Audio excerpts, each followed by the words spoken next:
Mi nieto murió por un diagnóstico de shock por medicamento. Mi nuera culpó a su esposo. Por tu pastilla mi hijo perdió la vida. Se divorció y se llevó todo. Años después, el hospital llamó. Nos equivocamos de expediente. Su nieto no murió por una reacción al medicamento. Alguien inyectó veneno en su vía intravenosa.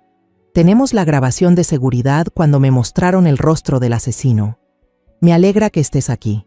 Si estás viendo este video, dale like, suscríbete al canal y cuéntame en los comentarios desde dónde escuchas mi historia de venganza. Quiero saber hasta dónde ha llegado. Yo estaba en el jardín trasero. Mis manos cortaban con cuidado las ramas secas de los rosales. Durante 7 años, este jardín había sido mi refugio, el lugar donde encontraba un poco de paz en medio de días que parecían imposibles de seguir viviendo. Las ramas, aunque marchitas, aún guardaban un poco de vida, igual que yo. Todavía aquí, todavía intentando, aunque solo fuera por seguir existiendo. El timbre del teléfono sonó dentro de la casa, agudo, interrumpiendo mis pensamientos.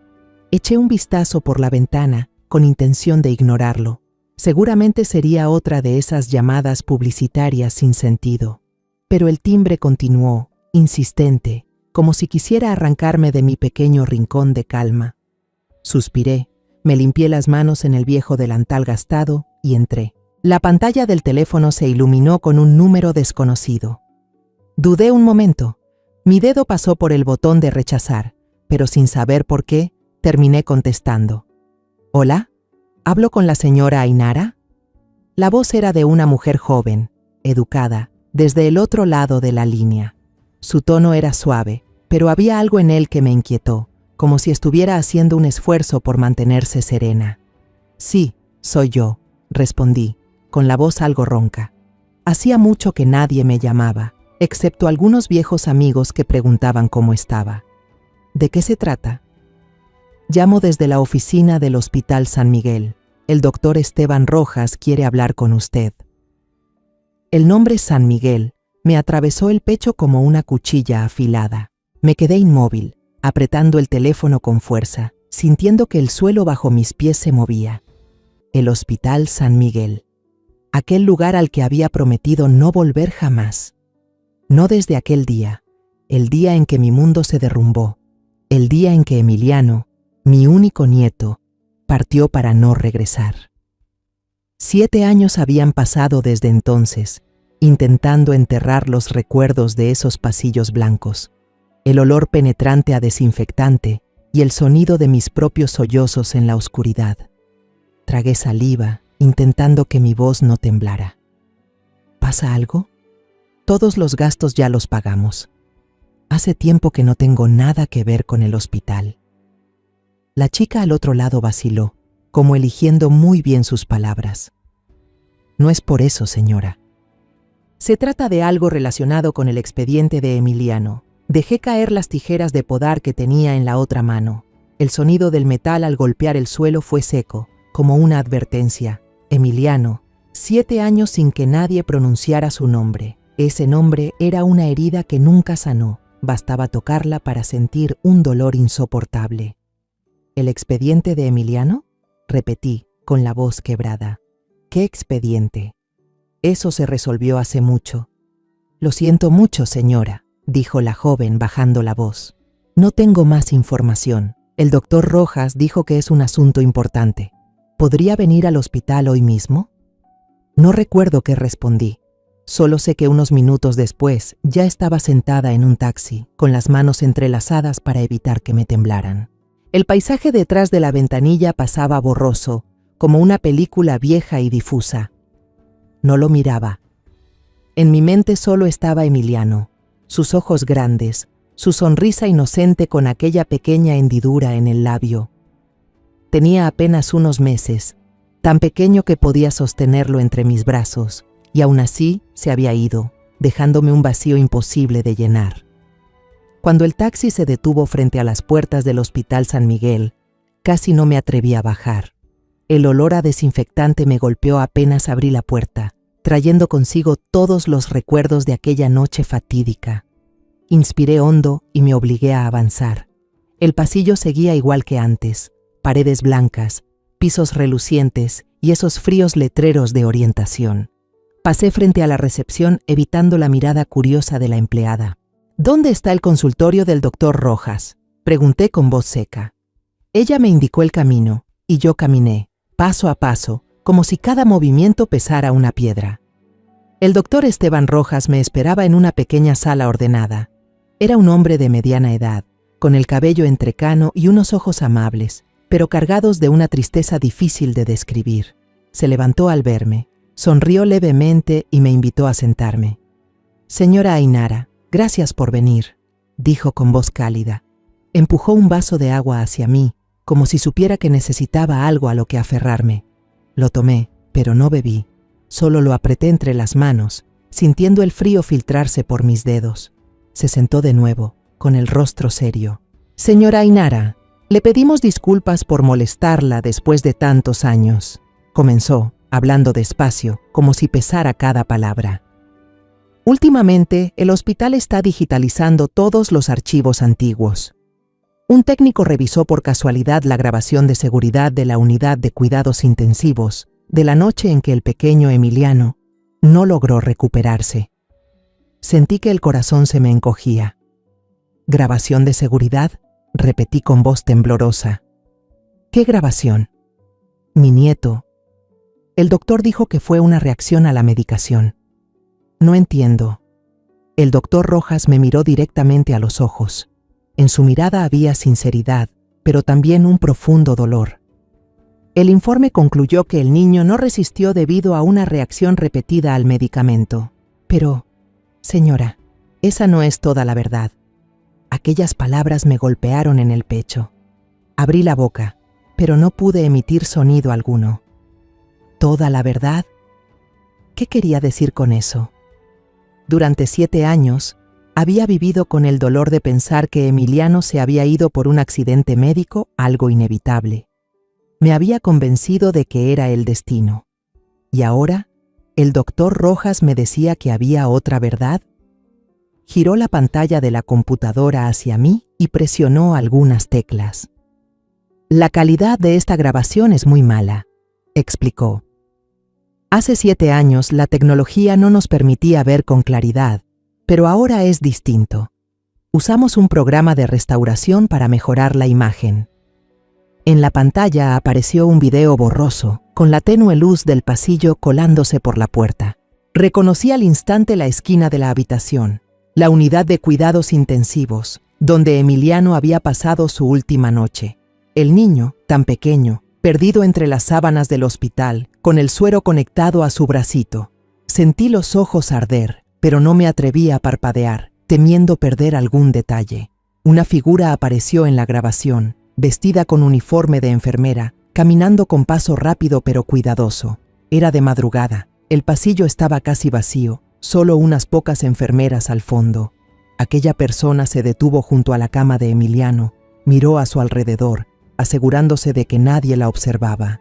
Luego, en un movimiento tan rápido que apenas pude distinguirlo, sacó una jeringa del bolsillo y la conectó al tubo del suero. Un líquido transparente fue inyectado. Todo duró apenas unos segundos, preciso, frío. Después, la figura se alejó y desapareció entre las sombras, como si nunca hubiera estado allí. Contuve la respiración, apretando el vaso con tanta fuerza que pensé que se rompería. ¿Quién es esa persona?», susurré, con la voz quebrada, pero en el fondo ya temía la respuesta. El doctor Rojas no contestó enseguida. Pulsó un botón y amplió la imagen justo en el instante en que la persona giraba la cabeza hacia la cámara. La imagen era granulada, pero el programa había restaurado los rasgos.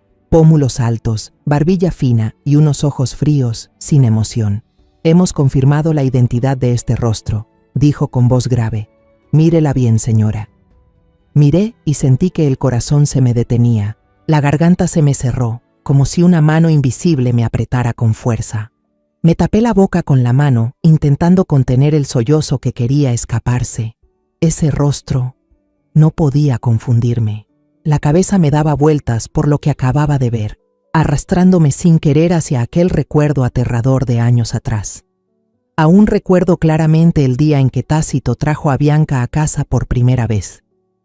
Era una tarde de domingo. El sol entraba por la ventana y llenaba de luz la sala. Tácito llegó tomado de la mano de una joven de ojos brillantes, rebosante de felicidad. «Mamá, ella es Bianca», dijo mi hijo, con un orgullo que se le notaba en la voz. Bianca estaba allí, con un vestido blanco sencillo, el cabello negro suelto y una sonrisa. Dios mío, una sonrisa que podía derretir el invierno más frío. La miré y sentí una alegría difícil de describir. Mi hijo es un hombre afortunado, pensé. Bianca me saludó con respeto. «Buenas tardes, señora». Me entregó una canasta con orquídeas cuidadosamente envueltas. Los pétalos lilas temblaban como si también saludaran. Tácito me contó que le gustan las orquídeas, dijo con una voz dulce y una mirada brillante. Me conmovió, no solo por el regalo, sino por su atención. Tácito me había contado que Bianca era una profesional de marketing muy capaz en la empresa emergente donde trabajaba. Era inteligente, astuta y, lo más importante, amaba a mi hijo. Al ver cómo Tácito le apretaba la mano, supe que pronto tendría una hija más en la familia. Esa comida fue realmente agradable. Bianca se integró sorprendentemente rápido. Elogió mi sopa de frijoles. Dijo que le recordaba las comidas familiares de su infancia. Me preguntó por mi salud. Contó algunas anécdotas divertidas de las reuniones en la empresa de Tácito. Recordó los nombres de todos los miembros de la familia tras una sola presentación, desde mi sobrina Clara hasta el pequeño Juan.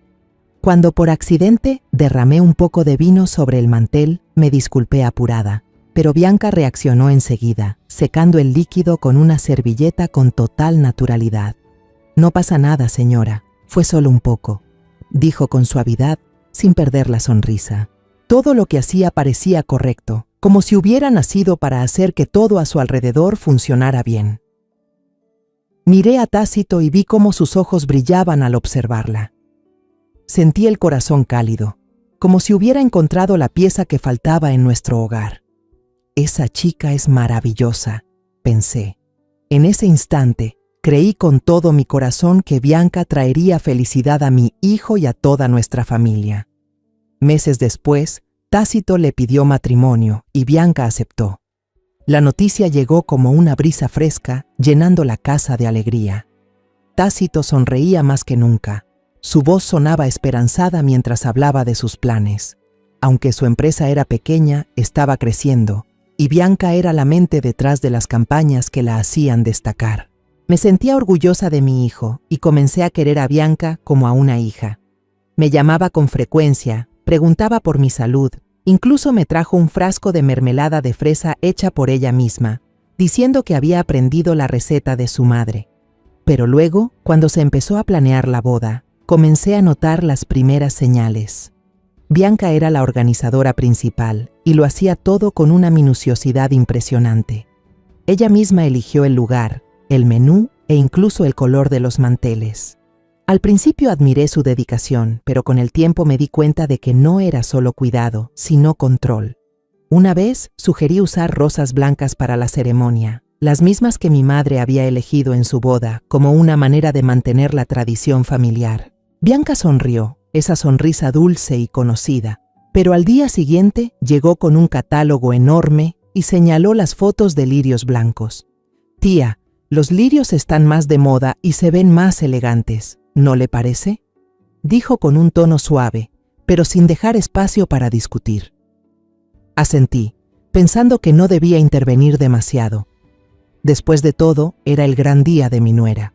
Al final, todo en la boda fue como Bianca quiso, desde las invitaciones con letras doradas hasta la disposición de las sillas. Todo llevaba su toque. Traté de no darle importancia y me repetí que solo quería que todo saliera perfecto. Pero dentro de mí, una sensación extraña comenzó a crecer, leve pero constante, como una pequeña nube en un cielo despejado. Llegó el día de la boda y la pequeña iglesia a la que mi familia solía ir estaba decorada con gran elegancia. Bianca, en su vestido blanco, parecía una princesa salida de un cuento. Tácito estaba a su lado, con su traje negro ajustado y la mirada fija en ella. Yo, sentada en la primera fila, sentí las lágrimas caer al ver a mi hijo pronunciar sus votos. «Mamá, soy tan feliz», me susurró Tácito antes de que comenzara la ceremonia, y yo le apreté la mano con el corazón lleno de esperanza. Pero mientras la fiesta seguía, fui a la cocina para agradecer al equipo de servicio, algo que siempre hacía, para asegurarme de que todos se sintieran valorados. Allí escuché una voz fría, cortante como una cuchilla. Pedí que los aperitivos estuvieran dispuestos en forma de torre. ¿Por qué están en platos planos? ¿Leíste mi correo o no? Era Bianca, con su vestido de novia impecable, pero sin rastro de dulzura en su rostro. En su lugar, tenía una expresión tensa y una mirada dura, casi castigadora. El encargado del banquete, un joven nervioso, se disculpaba una y otra vez, pero Bianca no se detenía. «Esta falta de profesionalismo arruina toda mi imagen», dijo entre dientes, con furia contenida. Me quedé inmóvil, con el corazón latiendo fuerte. Nunca había visto a Bianca así, pero en cuanto se dio la vuelta y me vio, su cara cambió por completo, como si pasara una página. La sonrisa volvió, dulce, encantadora. «Ay, mamá, ¿me estaba buscando? Qué bonita está la fiesta, ¿verdad?», dijo alegremente, poniendo suavemente una mano en mi hombro. Solo asentí, sonriendo con torpeza, tratando de alejar esa sensación de inquietud. «Debe de estar estresada», pensé. «¿Quién no quiere que su boda sea perfecta?». Después de la boda, Tácito me pidió que los dejara vivir en casa un tiempo, ya que su empresa nueva aún no estaba estable. «Mamá, será solo por un tiempo, hasta que podamos comprar nuestra propia casa», me dijo con ojos llenos de ilusión. Acepté sin dudar, feliz al imaginar mi casa otra vez llena de risas y voces. Soñaba con las comidas en familia, las noches compartidas, y quizás, algún día, con el sonido de un niño corriendo por los pasillos. Pero la realidad resultó muy distinta a lo que imaginé. Todo comenzó de forma muy suave, como una brisa ligera que pasa, pero suficiente para hacerme sentir inquieta. Bianca entró en casa con su sonrisa habitual, tan dulce como el primer día que la conocí. Dijo que quería limpiar y reorganizar la casa para que el ambiente fluya mejor. Yo no entiendo mucho de esas cosas, pero al verla tan entusiasmada, no tuve corazón para decir que no. Cambió las cortinas color crema que tanto me gustaban por unas grises, frías y sobrias. «Mamá, estas son más modernas y minimalistas, combinan mejor con la casa», me dijo con voz suave pero firme. Solo asentí, pensando que quizá debía dejarla hacer lo que quisiera. Al fin y al cabo, esta también era la casa de mi hijo. Pero los cambios no se detuvieron ahí. Una mañana entré al salón y noté que la foto de mi boda ya no estaba en la pared. Era una foto que adoraba, donde mi esposo vestía un traje un poco grande y yo sonreía con un vestido sencillo. En su lugar había un cuadro abstracto lleno de líneas sin sentido para mí. Le pregunté a Bianca, intentando mantener la calma. «Hija, ¿dónde está la foto de mi boda?». Ella sonrió, con esa dulzura que ya empezaba a incomodarme. «Mamá, esa foto se ve algo anticuada. La guardé en el trastero para que el espacio se vea más despejado. Este cuadro está más a la moda, ¿no le parece?». No dije nada, solo asentí, pero por dentro me sentí pesada. Esa foto no era solo una imagen, era parte de mi vida, de los días felices junto a mi esposo. Ahora estaba guardada en una caja, como si ya no tuviera valor. Un día, abrí el refrigerador para sacar agua y vi una hoja perfectamente pegada en la puerta. Era una lista de reglas familiares, impresa y plastificada como si fuera un documento oficial. Las primeras líneas sonaban razonables. «Por favor, quítese los zapatos antes de entrar. Apague las luces si no las usa». Pensé que Bianca solo quería mantener la casa limpia, pero pronto la lista creció. No comer después de las 9 de la noche. Separar la ropa sucia por colores antes de lavarla. El menú semanal debe prepararse cada domingo. Leí todo eso y sentí que me faltaba el aire. Ya no era mi hogar, sino un lugar que funcionaba según las normas de Bianca. Una tarde decidí cocinar la sopa de cerdo que a Tácito siempre le había encantado desde niño. En la cocina, corté la carne con cuidado, cocí los frijoles y el aroma llenó la casa. Me sonreí imaginando la cara feliz de mi hijo al probarla. Puse la olla en la mesa, esperando con ilusión su llegada. Pero Bianca entró, miró la sopa y sonrió. «Mamá, este plato tiene demasiada grasa», dijo con voz amable pero firme. «Yo ya preparé pechuga de pollo a la plancha con ensalada de quinoa para él. Guarde la sopa, por favor». Y se llevó la olla antes de que pudiera decir palabra. Cuando Tácito llegó, vio el plato de pollo y sonrió. «Mamá, no te preocupes, ella solo cuida mi salud». Pero en sus ojos vi un pequeño destello de decepción, aunque intentó ocultarlo.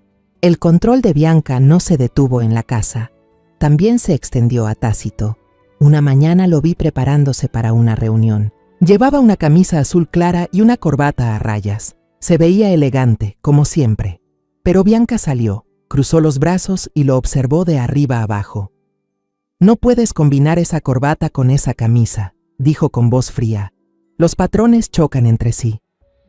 Tácito frunció el ceño, claramente apurado.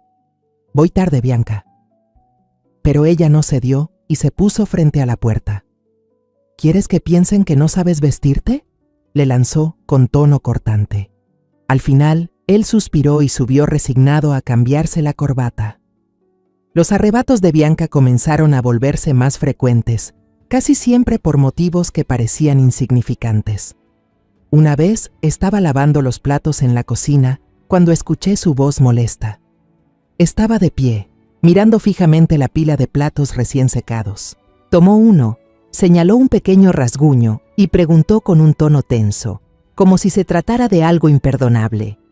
«¿Quién usó un tenedor para raspar este plato de porcelana? Se ve horrible». Tácito y yo nos miramos sin decir palabra. Quise responder, decirle que solo era un rasguño leve, pero su mirada fría me dejó callada.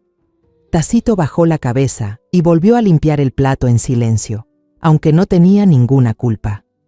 Las tensiones crecían cada día más. Tácito empezó a llegar tarde a casa, diciendo que el trabajo lo mantenía ocupado, pero yo sabía que estaba evitando los conflictos. En las noches, se sentaba en la mesa en silencio. Ya no contaba chistes como antes. Bianca, en cambio, mantenía una apariencia impecable. Vestía con elegancia, hablaba con suavidad frente a los demás, pero en casa era como una comandante, lista para estallar si algo no salía como quería.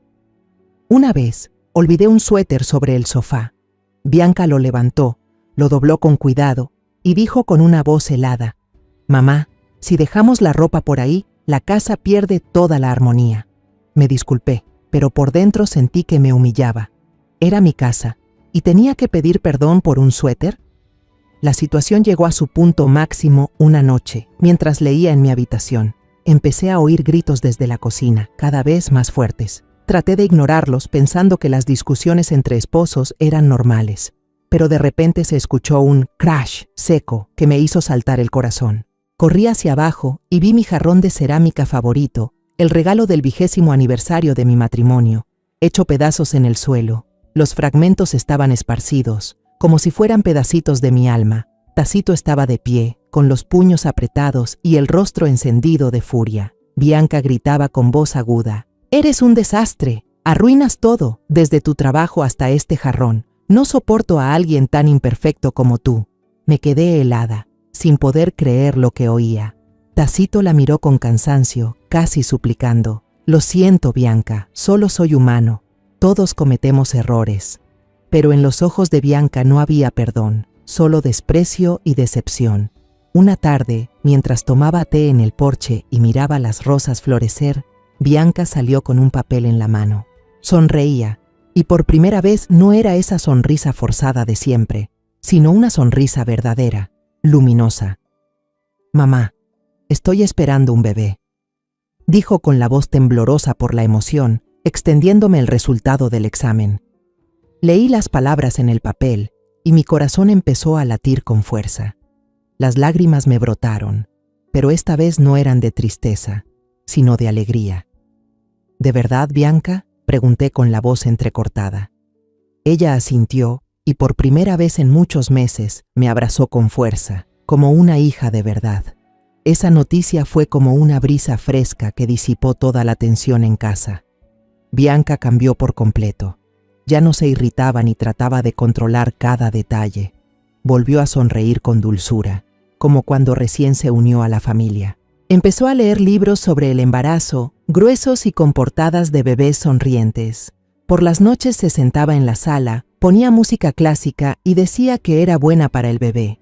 «Mamá, su nieto será muy inteligente. La música de Mozart ayuda al desarrollo del cerebro», me decía con los ojos llenos de luz. Yo asentía, sintiendo que el calor volvía a mi corazón. La tabla de reglas familiares que solía estar en el refrigerador había desaparecido. En su lugar, Bianca había pegado una imagen de ultrasonido, una imagen borrosa pero llena de significado del pequeño que crecía dentro de ella. Cada vez que abría el refrigerador, me detenía a mirar esa foto, imaginando el rostro diminuto de mi nieto. Empecé a soñar con los días en que podría cargarlo, cantarle nanas, contarle las historias que alguna vez le conté a Tácito. Sentía que la casa volvía a tener esperanza. Pude volver a mi cocina, el lugar del que alguna vez me sentí desplazada. Un día preparé sopa de pollo con semillas de loto, el platillo que mi madre solía hacerme cuando era niña. Cociné el caldo con cuidado, agregué un poco de jengibre para darle calor, pensando que le haría bien a Bianca. Cuando llevé el tazón a la mesa, temí que ella lo rechazara otra vez. Pero Bianca olió la sopa, sonrió y dijo: «Mamá, huele delicioso. Muchas gracias». Comió con gusto y hasta dijo que sabía mejor que en un restaurante. Yo la observé desde el otro lado de la mesa, sintiendo una paz que hacía mucho no tenía. Tal vez ese bebé sería el puente, el que nos uniría de nuevo. Tácito también parecía renacer. Llegaba a casa más temprano. Ya no ponía como excusa el trabajo para evitar a su esposa. Cada noche se sentaba junto a Bianca, ponía su mano sobre su vientre y le susurraba palabras de amor al hijo que pronto llegaría. «Hola, soy papá», decía con voz suave. «Vas a venir a un hogar feliz, te lo prometo». Yo observaba desde la puerta entreabierta, viendo a Bianca sonreír mientras acariciaba el cabello de Tácito. Era una escena hermosa, casi irreal, y me quedé ahí, con los ojos húmedos y una sonrisa que me nació sola. Por primera vez, creí que todo estaría bien, que los conflictos pasados solo habían sido malentendidos. Pero entre esos días de esperanza empezaron a aparecer señales extrañas. Bianca se volvió obsesiva con la idea de que el embarazo debía ser perfecto. Quería hacerse todas las pruebas posibles, incluso aquellas que el médico decía que no eran necesarias. Cada vez que recibía un resultado, lo leía una y otra vez, y solo se tranquilizaba cuando el doctor confirmaba que todo estaba normal. «Mamá, solo quiero estar segura», me dijo una vez, pero en sus ojos no había alivio, sino una preocupación profunda, como si temiera algo que no podía controlar. Una noche, me desperté porque tenía sed. Al pasar por la sala, vi una luz que salía del baño.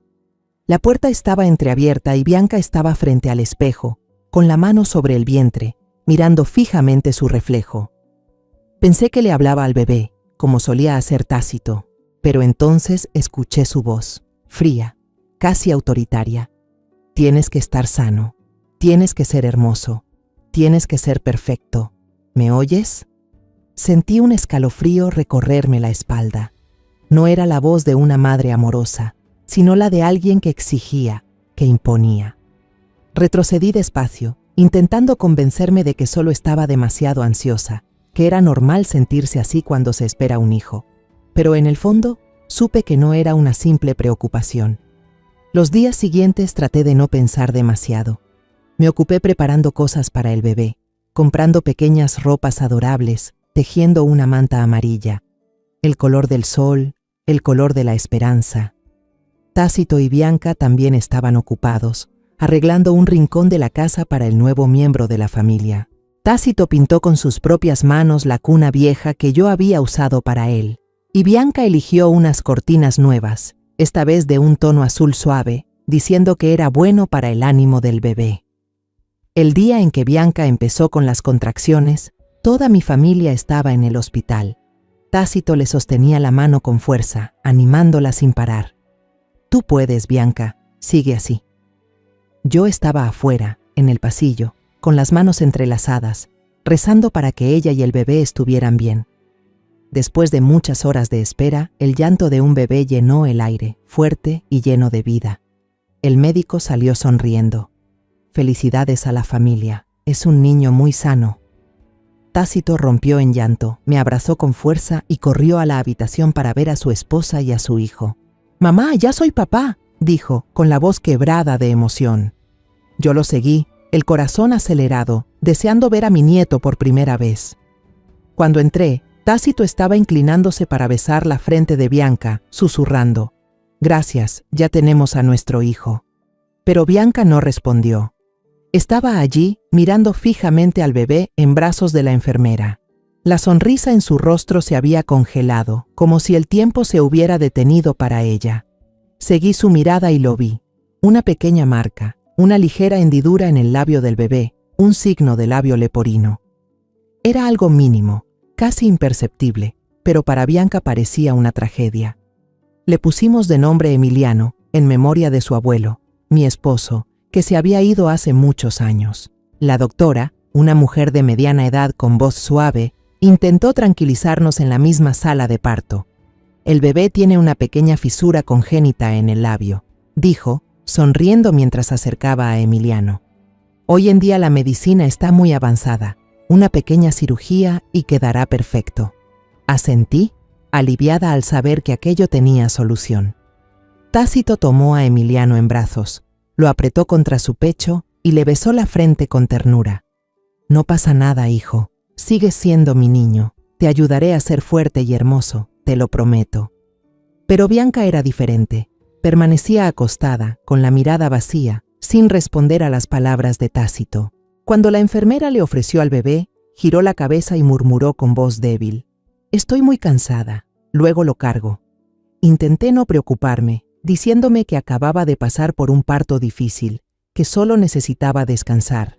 Pero dentro de mí algo se movía, una sensación inquietante, como si algo no estuviera bien. Durante los días en el hospital, Bianca casi no tocó a Emiliano. Se quedaba en la cama, mirando al techo, como perdida en otro mundo. Cada vez que la enfermera le traía al bebé para que lo amamantara, ella decía que estaba cansada o simplemente negaba con la cabeza. Tácito y yo nos turnábamos para alimentarlo con biberón, prepararle la leche, calmarlo cuando lloraba. Yo lo miraba, con sus ojitos grandes y sus manitas diminutas aferradas a mis dedos, y sentía un amor inmenso. Pero cada vez que miraba a Bianca, notaba una distancia que crecía más y más. No lo miraba, no lo abrazaba, no le hablaba con ternura como hacen las demás madres. Traté de hablar con ella. «Bianca, míralo, es tan hermoso». Ella solo asintió, forzando una sonrisa, y volvió la cara. Cuando regresamos a casa, el ambiente se volvió aún más pesado. Emiliano, por su condición, tenía muchas dificultades para alimentarse. Se atragantaba, lloraba más que otros bebés. Su llanto era débil pero persistente, como una súplica. Pasaba los días cuidándolo, preparándole la leche, arrullándolo con las canciones viejas que solía cantarle a Tácito. Pero Bianca era distinta. Empezó a desentenderse de Emiliano. Una vez, el bebé lloró tanto que casi se quedó sin voz, y cuando corrí desde la cocina, la encontré en la sala, con los auriculares puestos, mirando el teléfono, como si no oyera nada. «Bianca, ¿no oyes al bebé llorar?», le pregunté, conteniendo mi tono. Levantó la vista con expresión vacía. «Estoy ocupada, mamá. Por favor, atiéndelo tú». Tomé a Emiliano en brazos, lo acuné y sentí el corazón apretado. ¿Cómo podía una madre ser tan ajena al llanto de su propio hijo? Al mismo tiempo, la mala noticia llegó como una ola. Un socio importante retiró su inversión de la empresa de Tácito, dejando a su joven compañía al borde de la quiebra. Una tarde estaba cargando a Emiliano cuando escuché el timbre. 2 empleados del banco, con trajes formales y rostros serios, estaban frente a la puerta, pegando un aviso de embargo. «Lo sentimos mucho, señora Ainara», dijo uno de ellos con voz apenada. «Este es el aviso de incautación por un préstamo pendiente de pago». Me quedé paralizada, abrazando con fuerza a Emiliano, sintiendo que el mundo se derrumbaba bajo mis pies. Tácito llegó a casa poco después, con el rostro pálido y las ojeras marcadas por tantas noches sin dormir, preocupado por la empresa. «Mamá, lo siento. murmuró con la voz entrecortada. No quería que tuviera que pasar por esto. Lo abracé, tratando de consolarlo, aunque en el fondo sabía que esa dificultad era solo el comienzo. Esa noche, el aire en la casa estaba tenso, como una cuerda a punto de romperse. Bianca estaba en medio de la sala, mirando a Tácito con un odio silencioso. Se rió, una risa amarga, cortante. Maravilloso. El marido fracasado, la casa a punto de perderse, y encima un hijo que no es perfecto. Le di un hijo a un perdedor, ¿verdad, Tácito? Sus palabras fueron como cuchillos, atravesando el corazón de mi hijo y el mío. Él permaneció quieto, con las manos apretadas, sin responder. Solo bajó la cabeza y murmuró: «Estoy haciendo todo lo posible, Bianca. Voy a arreglarlo». Pero en sus ojos vi que la confianza que alguna vez tuvo se había desvanecido, reemplazada por el dolor y la impotencia. El llanto de Emiliano solo empeoraba las cosas, y cada vez que lloraba parecía avivar más la furia de Bianca. Empezó a alejarse del niño, dejándonos a Tácito y a mí el cuidado. Un día, estaba en la cocina preparando la cena cuando, de repente, el llanto de Emiliano en el piso de arriba se detuvo. Un silencio extraño, casi insoportable, llenó la casa. Mi corazón dio un vuelco. Corrí escaleras arriba. La puerta del cuarto estaba entreabierta y vi a Bianca de pie junto a la cuna, retirando la mano del rostro de Emiliano. Alrededor de su boca quedaba una marca roja, como si lo hubieran presionado con fuerza. «¿Qué estás haciendo, Bianca?», grité, temblando, y lo tomé en brazos. Emiliano rompió en llanto. Por suerte estaba bien. Bianca me miró con una frialdad inquietante. Lloraba demasiado. Solo quería que se callara un rato. Lo abracé con fuerza, sintiendo el corazón desbocado. Las palabras de Bianca me helaron la sangre. No podía creer que una madre hablara así de su propio hijo. Desde ese día, asumí por completo el cuidado de Emiliano. No podía dejarlo solo con Bianca ni un instante. Cada noche dormía cerca de su habitación, con la puerta entreabierta y el oído atento a cualquier sonido. Tenía miedo, no solo por Emiliano, sino también por mi familia.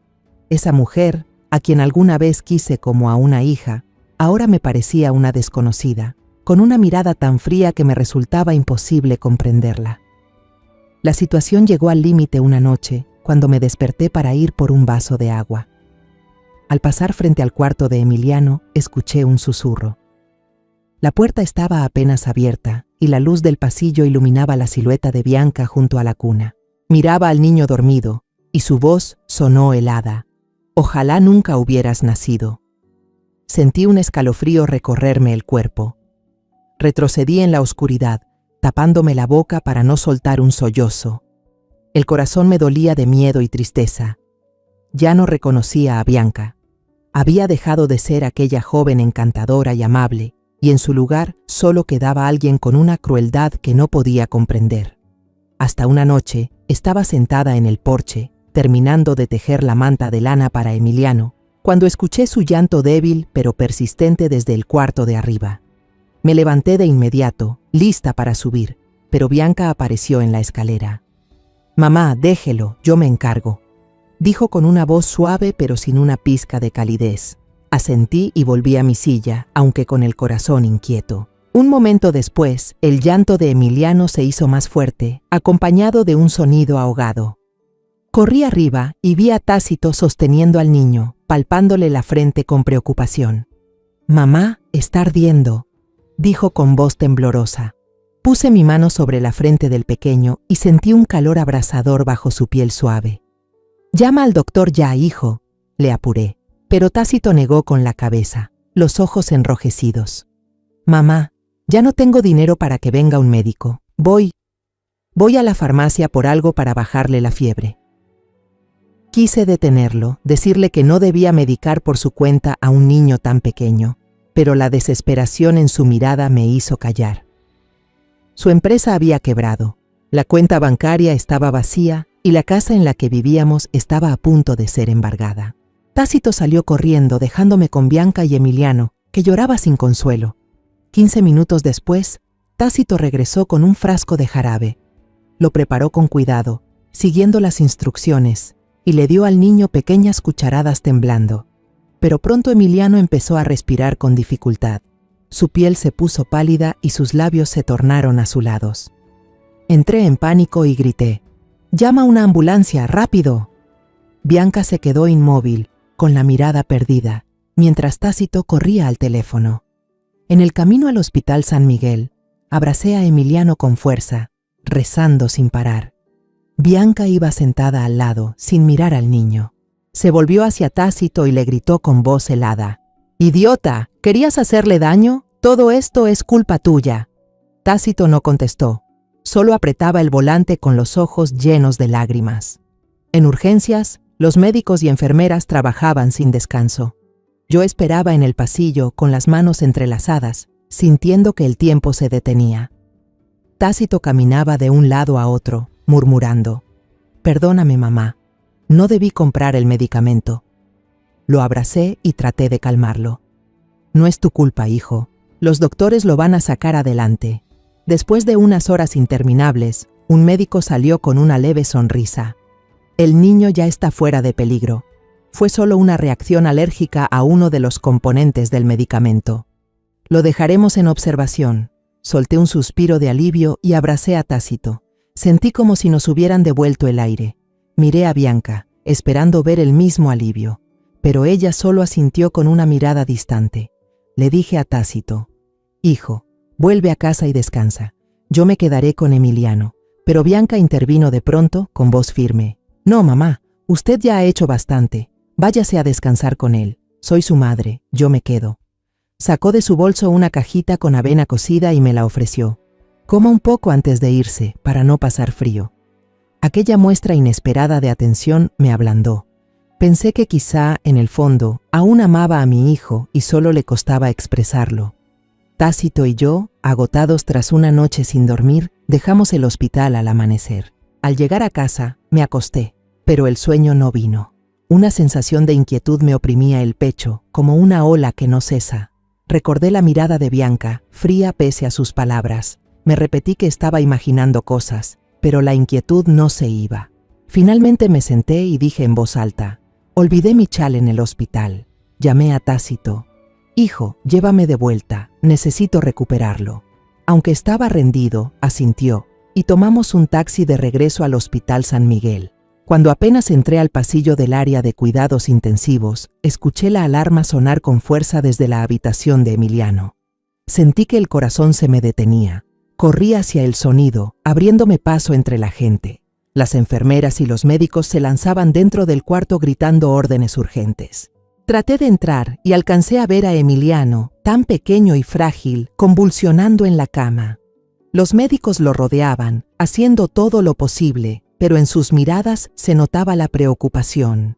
Bianca estaba en un rincón, llorando desesperada, con las manos cubriéndose el rostro. «¡No, mi hijo! ¡Por favor, sálvenlo!», gritaba, pero su mirada, al cruzarse con la mía, tenía algo que no me pareció sincero. Todos los esfuerzos de los médicos fueron inútiles. Al cabo de un rato, uno de ellos salió con el rostro sombrío. Habló con voz baja: «Lo sentimos mucho». El niño no resistió. La causa fue una reacción súbita a la medicación. Me quedé inmóvil, sintiendo que el mundo se desmoronaba. Tácito corrió hacia mí y me abrazó, llorando desconsoladamente.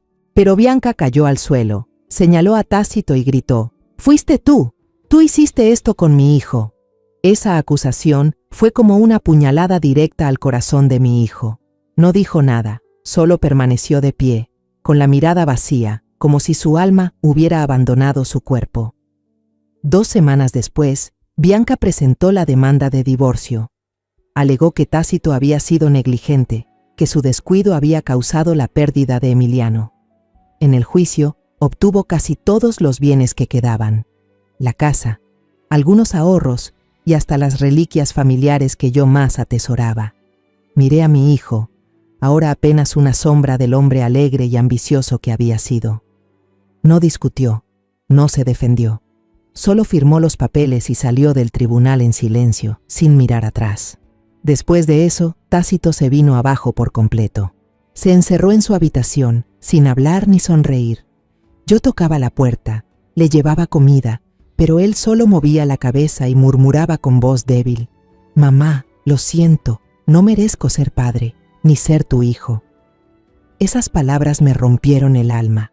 Quise abrazarlo, decirle que no era su culpa, pero la culpa y las acusaciones de Bianca lo devoraban día tras día. Un año después de que Emiliano se fuera, una mañana tranquila toqué la puerta del cuarto de Tácito, como siempre. No hubo respuesta. Algo en mí se estremeció. Empujé la puerta y la escena me dejó sin aliento. Tácito yacía inmóvil en la cama, con el rostro sereno, como si durmiera. A los pies del colchón, un blister vacío de pastillas para dormir, algunas esparcidas por el suelo. Grité y corrí a abrazarlo, pero ya no respiraba. Mi hijo, la última luz de mi vida, había decidido seguir los pasos de Emiliano, dejándome sola con un dolor imposible de describir. Desde aquel día sigo viva, pero en realidad una parte de mí se fue con ellos para siempre. Han pasado 7 años desde que perdí a Emiliano y a Tácito, pero la herida en mi corazón sigue abierta. Ese video borroso, mostrando al asesino inyectando algo en la vía de Emiliano, se repite una y otra vez en mi mente. ¿Cómo podría no reconocer ese rostro? Ella, Bianca, la nuera que alguna vez quise como a una hija, fue quien llevó a mi familia a la ruina. El doctor Rojas me entregó la memoria USB con una mirada llena de compasión. Este video fue recuperado hace poco gracias a un especialista en informática que se ofreció a ayudar, dijo con voz grave. Ya hemos hecho el reporte interno, pero los trámites legales tomarán mucho tiempo. Pensé que usted tenía derecho a conocer la verdad primero. Apreté la memoria USB, caliente en mi mano, como si fuera una brasa encendida. Gracias, doctor, susurré con la voz quebrada. No sabía qué haría con ella, pero tenía claro que no podía dejar que esta verdad se perdiera. No después de todo lo que mi familia había pasado. Al salir del hospital, el olor a desinfectante seguía pegado a mí, trayendo de vuelta recuerdos dolorosos. Iba a tomar un taxi para volver a casa, pero una noticia en la televisión del vestíbulo me hizo detenerme. En la pantalla, un canal de espectáculos hablaba del matrimonio del siglo que estaba por celebrarse. La cámara se movió hacia la novia y mi corazón pareció detenerse. Era Bianca, con un vestido de Chanel deslumbrante, al lado de un hombre de mediana edad, elegantemente vestido, presentado como el presidente de una empresa inmobiliaria. Ella sonreía, una sonrisa brillante pero helada, como si nada hubiera pasado jamás.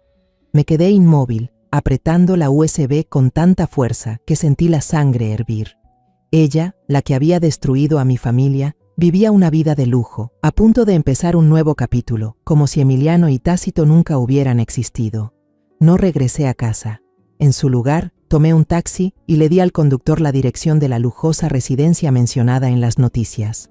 Durante el trayecto, le pedí que se detuviera en un mercado cercano. No sabía por qué lo hacía. Tal vez necesitaba tiempo para calmarme, para prepararme para lo que venía. Entré a un puesto de frutas, fingí escoger unas naranjas y hablé con la vendedora. «Señora, ¿de quién es la mansión al final de la calle?», pregunté, tratando de sonar casual. La mujer, mayor y de rostro amable, respondió alegremente: «Ah, esa es la casa de la señorita Bianca. Es muy guapa y talentosa. Está por casarse con el presidente de una empresa inmobiliaria.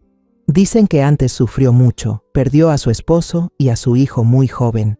Pobrecita, pero al menos ahora la vida le sonríe». Aquellas palabras me atravesaron como una cuchillada. ¿Sufrió? Bianca había montado una farsa perfecta, haciéndose pasar por víctima ante todos. Le agradecí a la vendedora y salí del mercado con el corazón pesado. Ella me había quitado todo, mi nieto, mi hijo y el hogar lleno de recuerdos, y aún así vivía rodeada de lujo, admirada como una mujer fuerte que superó la adversidad. Apreté la USB en el bolsillo. Sentía que era lo único que me mantenía en pie. Cuando llegué frente a la majestuosa mansión, toqué el timbre con la mano temblorosa. Una empleada salió a abrir, con una mirada curiosa. «Soy una conocida de antes. Quiero ver a la señora Bianca», dije tratando de mantener la calma. Ella asintió y entró. Momentos después, Bianca apareció, tan deslumbrante como en la televisión, con un vestido de seda blanca ajustado y el cabello perfectamente rizado. Pero al verme, su sonrisa desapareció, como si una ráfaga helada la hubiera borrado. Hizo un gesto para que la empleada se retirara, cruzó los brazos y me observó de arriba abajo. «¿Qué hace usted aquí?», dijo con una voz tan fría que me erizó la piel, sin rastro de la cortesía de antaño. Miré directamente a sus ojos, tratando de mantener la voz firme. «Vine a hablar sobre Emiliano». Mis palabras cayeron como una piedra en un lago tranquilo. Bianca soltó una risa sarcástica, pero vi un destello de inquietud en su mirada. «¿Emiliano?», repitió con tono burlón. «Eso ya quedó en el pasado. Tu hijo cometió un error y pagó por ello. ¿Qué más quieres?». Apreté con fuerza la memoria USB en el bolsillo de mi chaqueta. Sentía como si me empujara a actuar.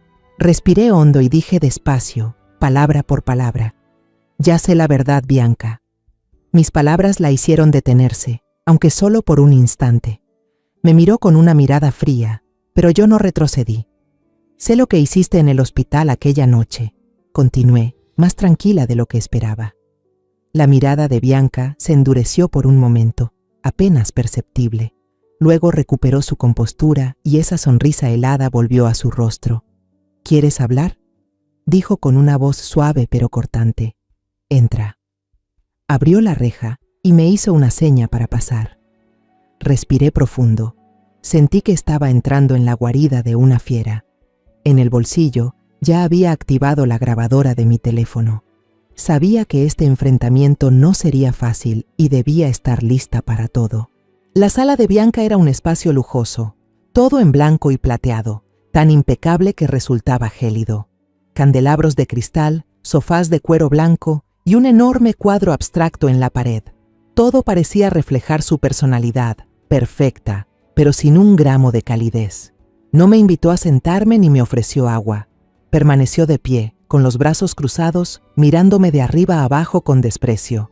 «¿Dices que sabes la verdad?», preguntó con ironía. «¿Qué verdad sería esa?». Apreté de nuevo la USB en mi bolsillo, sintiendo que me daba fuerzas. La miré fijamente y respondí con calma. «Sé lo que hiciste en el hospital esa noche. Inyectaste algo en la vía de Emiliano. Esperé una reacción, miedo, negación, cualquier cosa». Pero Bianca solo sonrió con frialdad. Se sentó con elegancia en el sofá blanco, cruzó las piernas y adoptó una pose segura, como si tuviera todo bajo control. «¿Te estás volviendo senil?», dijo con sarcasmo. «Los informes del hospital son claros. El niño no resistió por una reacción al medicamento. Fue tu hijo quien le dio la dosis equivocada. ¿A quién más quieres culpar?». Sus palabras me cortaron por dentro, pero no dejé que me afectaran. Respiré hondo y seguí. «¿Y si te dijera que alguien te vio esa noche, cuando inyectabas al niño?». Esta vez vi cómo su mirada vacilaba, solo un instante, pero fue suficiente para saber que había tocado un nervio. Sin embargo, recuperó rápidamente su aire de superioridad. «¿Vieron? ¿A mí?», se burló. «¿Quién te creería a ti y a tu supuesto testigo, una anciana destrozada por la pérdida, buscando culpables? ¿O a mí, una mujer que perdió a su hijo por la negligencia de su marido?». Se levantó y se acercó a mí, bajando la voz con un tono amenazante. «No olvides que ya pasaron 7 años. Aunque hubiera testigos, a nadie le importa ahora». Retrocedí un paso, pero no por miedo. Ya había perdido demasiado como para temerle. «Te equivocas, Bianca», dije con voz firme. «La verdad no se entierra para siempre, y tengo pruebas, el video de las cámaras del hospital». Vi cómo se detenía, con un brillo de pánico en los ojos, aunque intentó disimularlo con una sonrisa forzada. «¿Video?», repitió con burla. «¿Una grabación borrosa de hace 7 años? ¿Crees que servirá de algo? He reconstruido mi vida desde las ruinas que dejó tu hijo. No permitiré que la destruyas». La miré, a la mujer que se llevó a Emiliano y a Tácito, la que convirtió a mi familia en un montón de ruinas. En ese instante quise gritar, agarrarla y obligarla a admitir su culpa. pero sabía que las emociones no podían vencer su frialdad calculadora. En lugar de eso, hablé con voz serena pero firme. Te doy una oportunidad, Bianca. Ve por tu cuenta a la comisaría y entrégate. Al menos hazlo por Tácito, por el hombre que una vez te amó de verdad. Bianca soltó una carcajada, un sonido helado que resonó en la habitación lujosa. ¿Entregarme?, repitió, como si fuera la cosa más absurda que había escuchado. ¿Para qué? ¿Para renunciar a esta vida perfecta? No he hecho nada malo, señora Ainara. Solo corregí un error de la naturaleza. Esa frase fue como una cuchillada directa al corazón. ¿Llamaba a Emiliano, mi pequeño nieto, un error? ¿Solo porque tenía una pequeña condición? ¿Algo completamente tratable? Me quedé inmóvil, sintiendo la sangre hervir, pero me contuve para que no viera mi dolor. Se acercó a la puerta, la abrió y dijo con desdén: «Puede retirarse y no vuelva a aparecer aquí nunca más». La miré, con la mirada fría pero con una chispa de preocupación que no pude ocultar. Antes de salir, me giré y dije en voz baja pero segura: «Ya no tendrás paz, Bianca. Lo juro por el alma de mi hijo y de mi nieto». Salí de la mansión, caminando por el camino empedrado y helado, pero dentro de mí ya no sentía el vacío de antes. La memoria USB y la grabación en mi teléfono eran como dos pequeñas llamas, ardiendo lentamente, dándome fuerzas para seguir adelante. No regresé a casa, donde los recuerdos de Tácito y Emiliano seguían flotando en cada rincón. En su lugar, tomé un taxi y le pedí al conductor que me llevara directo a la comisaría central. Esta vez no lloré. Mis lágrimas se habían agotado 7 años atrás, cuando perdí a mi hijo y a mi nieto. Hoy venía a reclamar justicia, no solo por Emiliano, no solo por Tácito, sino también por mí. En la comisaría pedí hablar con la inspectora jefe. El oficial de guardia, un joven con uniforme impecable, me miró con cierta lástima. Tal vez pensó que era solo una anciana confundida, dispuesta a contar una historia triste que nadie quería escuchar. Pero cuando puse la memoria USB y el teléfono sobre la mesa, y le dije que eran pruebas de un caso ocurrido hace 7 años en el Hospital San Miguel, su expresión cambió. «Espere un momento», dijo, y enseguida llamó a su superior.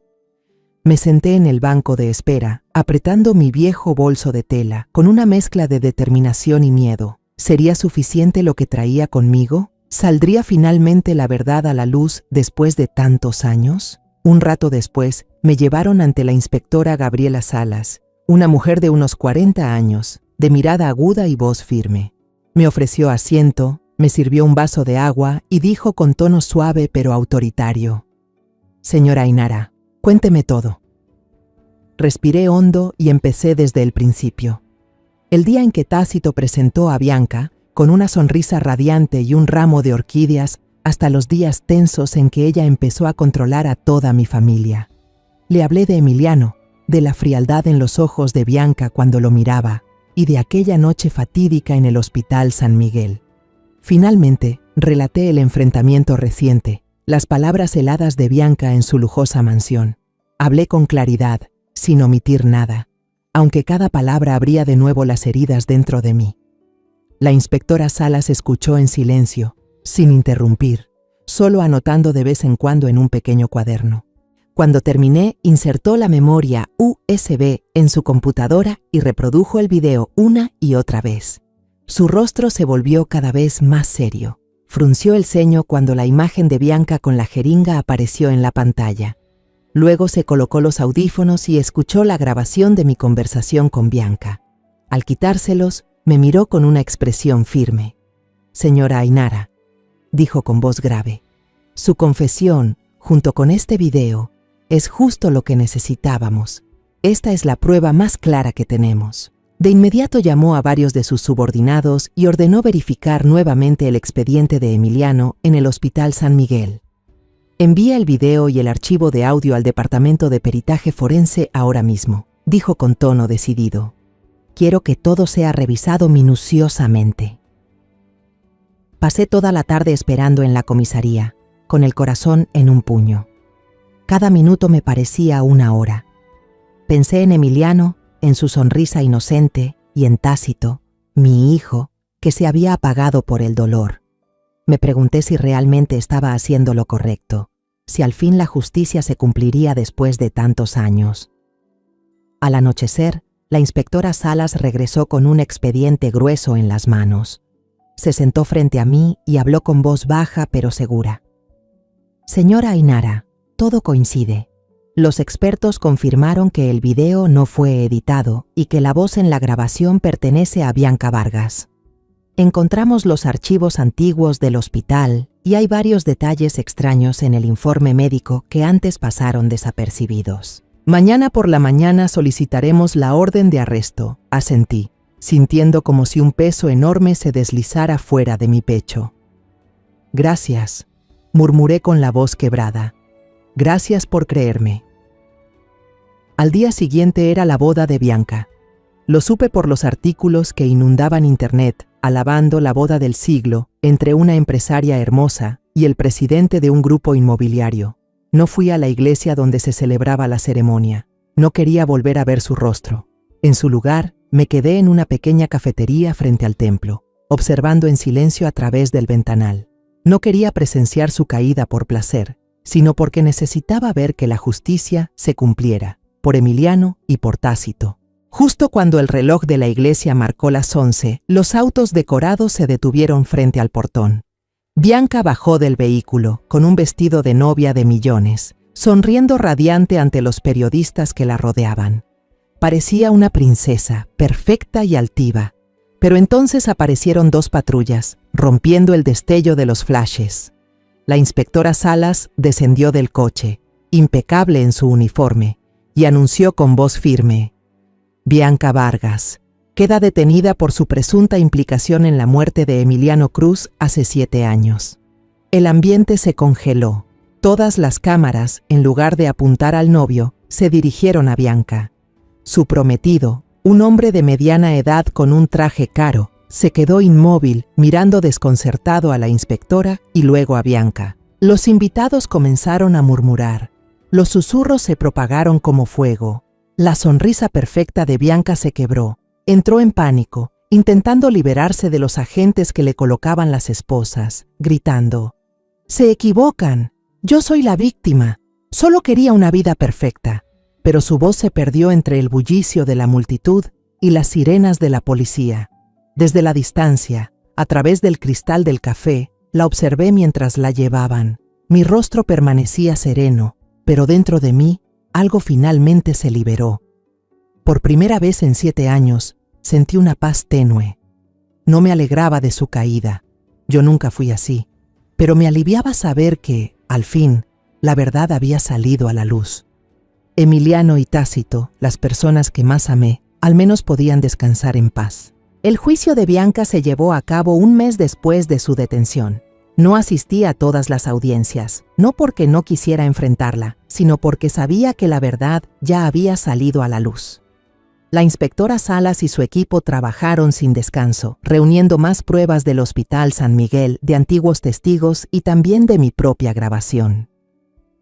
Cuando el periódico local publicó que Bianca había sido condenada a cadena perpetua sin posibilidad de apelación, me senté en el viejo sillón de la sala, leyendo cada palabra en la primera plana. No lloré ni sonreí. Mis lágrimas se habían secado hacía mucho, desde los días en que perdí a Emiliano y a Tácito. Pero dentro de mí sentí una especie de alivio, como si una larga tormenta hubiera terminado y dejara atrás un cielo despejado. El caso se convirtió en el centro de atención de los medios. Los periódicos llamaban a Bianca la novia del demonio, la madre perfecta, con titulares llenos de dramatismo. La historia de una mujer que antes era vista como una víctima, ahora se revelaba como alguien fría y cruel. Su prometido adinerado, aquel que aparecía a su lado bajo las luces del matrimonio del siglo, canceló el compromiso de inmediato.